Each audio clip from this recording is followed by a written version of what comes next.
Hello, fabulous female entrepreneurs. My name is Sabine Matharu, and I'm a business startup and growth strategist. And today's topic is about content creation. So, if you are a female entrepreneur who is struggling to create content that then turns into paying customers, you are at the right place. And the thing is, I think we all are struggling with content at some point, especially when we get started. The question is, what kind of content do we create? How are we showing up? Who are we talking to? And how can we actually create something that really works and that turns people into paying customers and gets them to take action? So there's a few things that you can actually think about when it comes to content creation and reduce the overwhelm. One of the things that when I started, now I've been in business for probably years or so, coaching female entrepreneurs how to start their business, how to grow their business, how to create an email list, how to create their courses and programs. And it always comes up. Once you start create an email list, it's that overwhelm. What I'm going to send out as emails? How do I create emails? And how do I show up on social media? Do I need to do Facebook Lives? Do I need to show up? Yes, you do. You do need to show up for yourself and for your clients. How will they know that you exist? How will they know that you can actually help them with whatever you do? So, content creation is key. There is a way to create content, and there's a way to create content that it feels like less onerous, okay? That reduces the overwhelm, that makes it a bit more easy, and you can really put your passion into it, and it feels like it's easy. It just comes out of you. I think that's really something to remember to get into that zone. And some of you may be actually more writers. You probably like writing. Maybe writing isn't your thing. Like sometimes I just don't feel like writing and I just feel like going live on a video and just maybe put some bullet points together and just talk about it. In theory, you could then also transcribe a video and create it into written text, right? So that's one way to do it. You could also create a podcast. So, if you're not a writer, you can just record and talk about things. So it's all possible. So there's many different ways to create content, but the key is that you are out there, that you are making something that's relevant to your audience, that speaks to them, and that helps them solve a problem. So here are a few tips help you get started. And then I'm also going to share a few tips as to how to keep your mindset in check. So there is obviously a strategy around the content creation. And there is a mindset thing around this as well about overgiving, about maybe not feeling good enough, not having enough content or good enough content. It has to be all perfect. So I'm going to talk about these two things, about the strategy and the mindset. And by the way, if you are wanting more of this information, I'm leaving a link above or below the video or the audio somewhere so you can actually check out what your next steps would be in terms of content creation. You can join and get reminders every week when I'm live, when any of the videos and audios are coming out. So you can just go and grab that. So content creation hacks. Number one, ask yourself the first question you want to ask yourself is, who do you serve? Of course, you need to really understand your target market. And we always talk about business, understand who that is. But you need to understand a few things about your audience. And there's a way to actually understanding them and asking the right questions. And I'll talk about that in a minute. So, firstly, is who do you serve? What are the problems? And what steps do you teach them? Right. So there's two things here. Number one, who you serve, what are their problems? How can you find out? Right.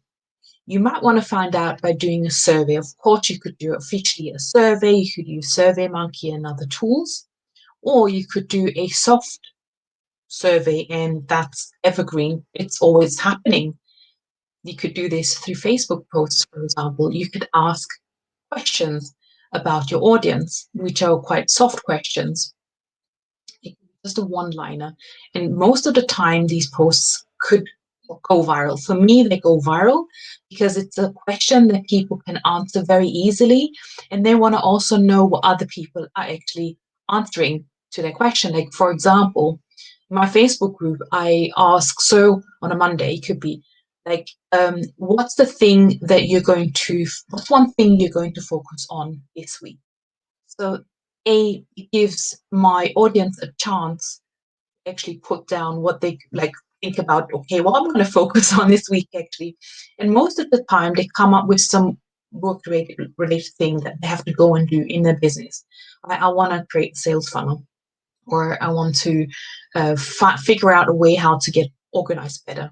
Well, that gives me quite some intelligence around what my audience actually is working on and potentially the kinds of things they need support with. There's one way to find out, and I could actually go and create content around that, how to get super duper organized in your business so that you can reduce overwhelm and you can work 2 hours less every day, or how to build a sales funnel in a weekend. That's what I do that all the time. So I could talk about that or run through the process or do a video around that. So there's many ideas, right?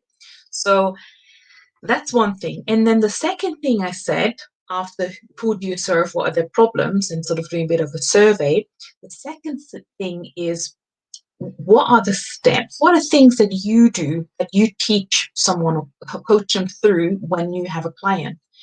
Do you have a step-by-step system or a roadmap? And I call it the signature solution.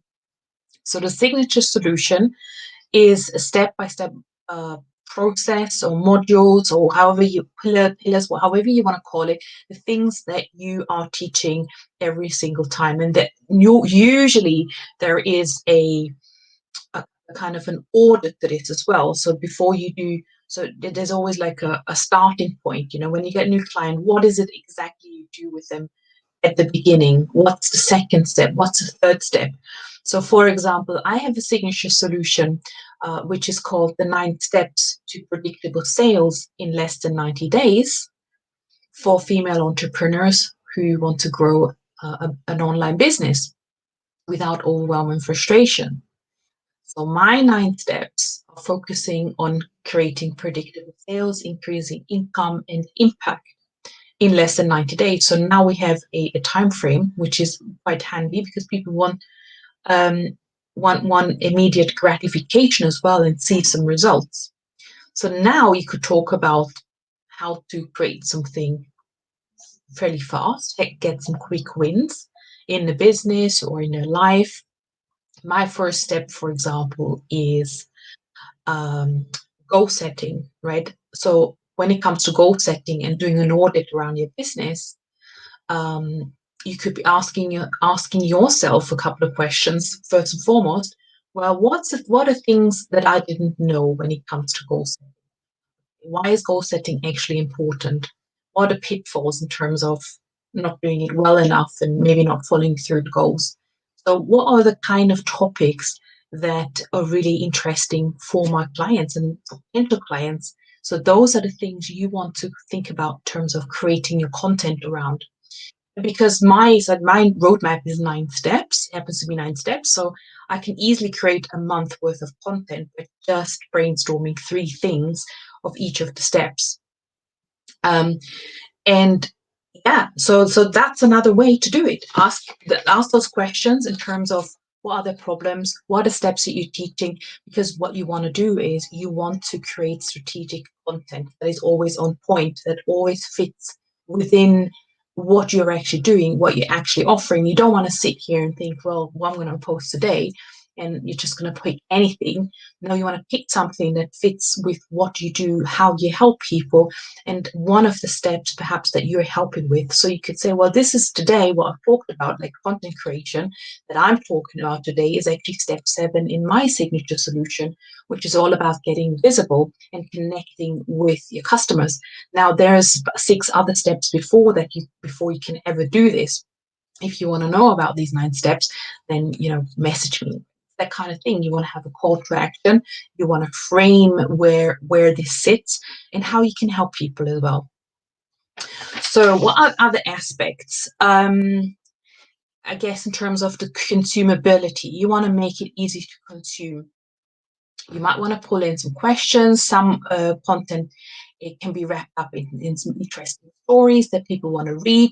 Show yourself, that you are vulnerable, that you are just like them. Like, for example, I had to start somewhere in my business. I wasn't born and I was a business coach overnight.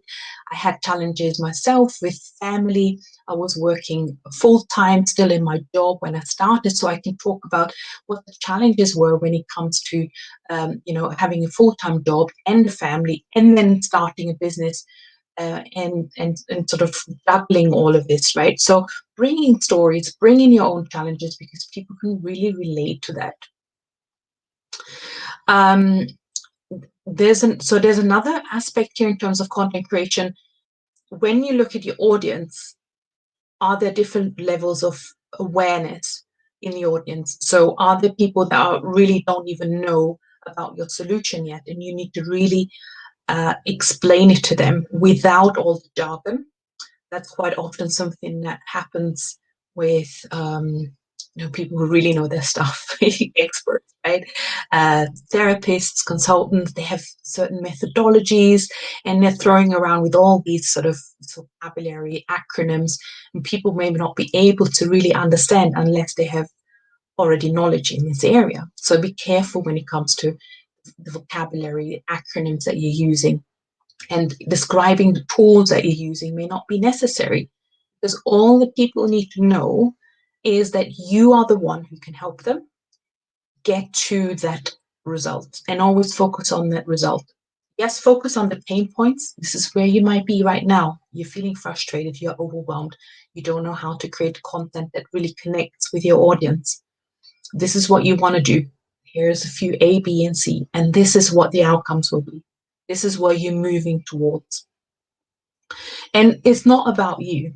Content shouldn't all be about you. Yes, state your credibility. You've been coach, consultant, course creator, did all this amazing stuff, worked with so many people. I've done it. I've been like, working with hundreds of women, done books, best-selling author, everything.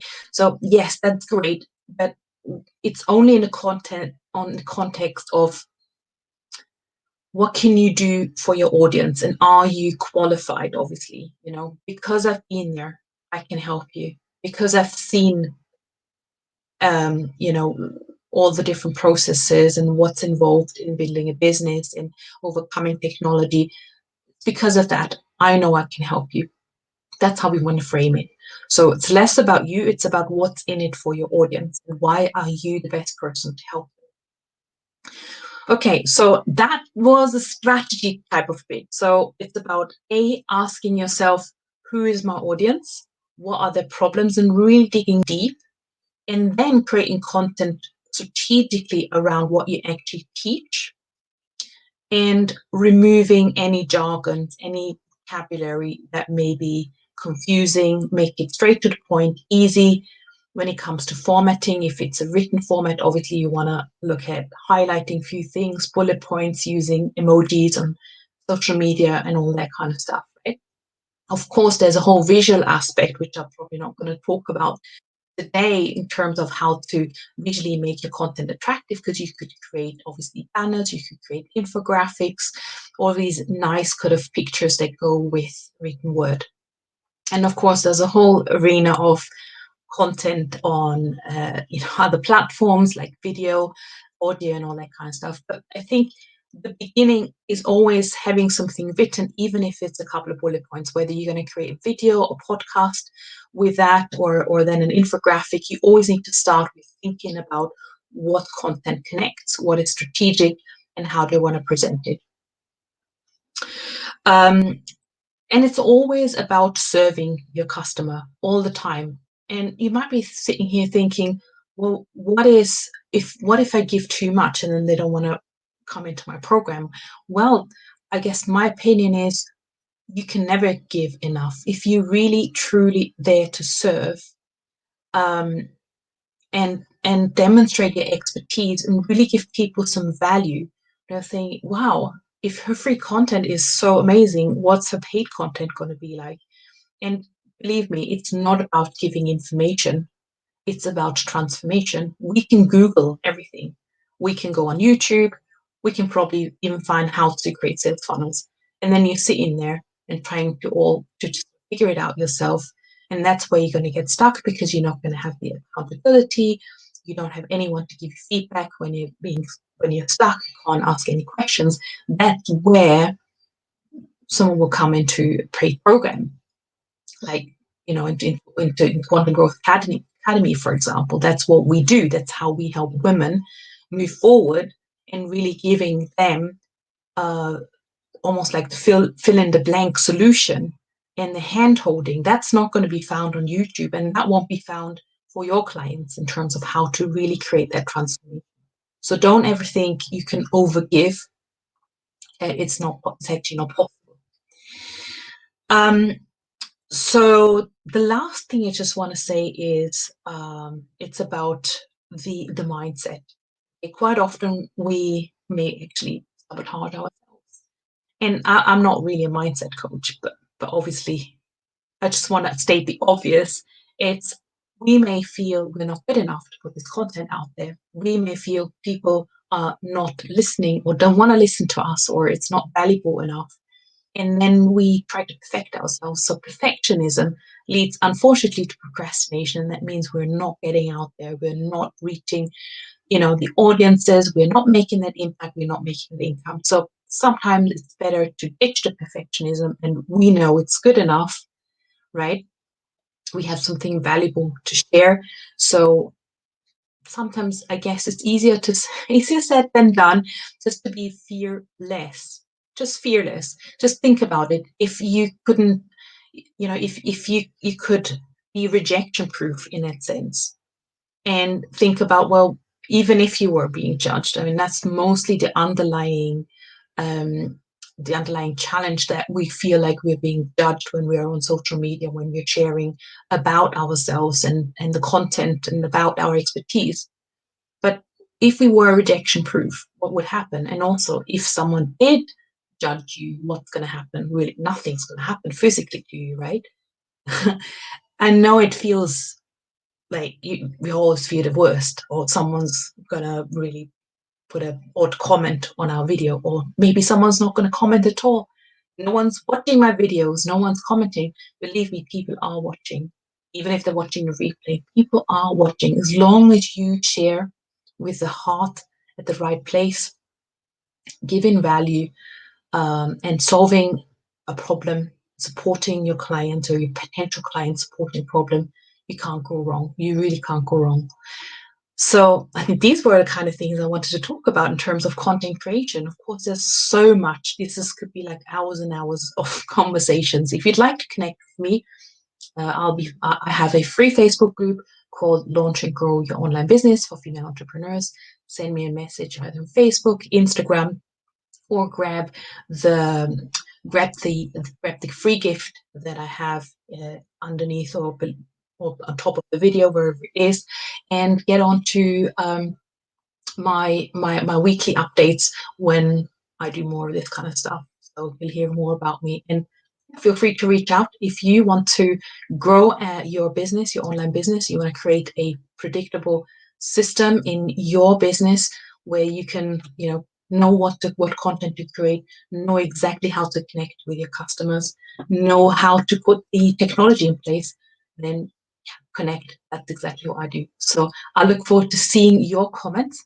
Let me know what your takeaway is, what you're going to be doing going forward in terms of content creation.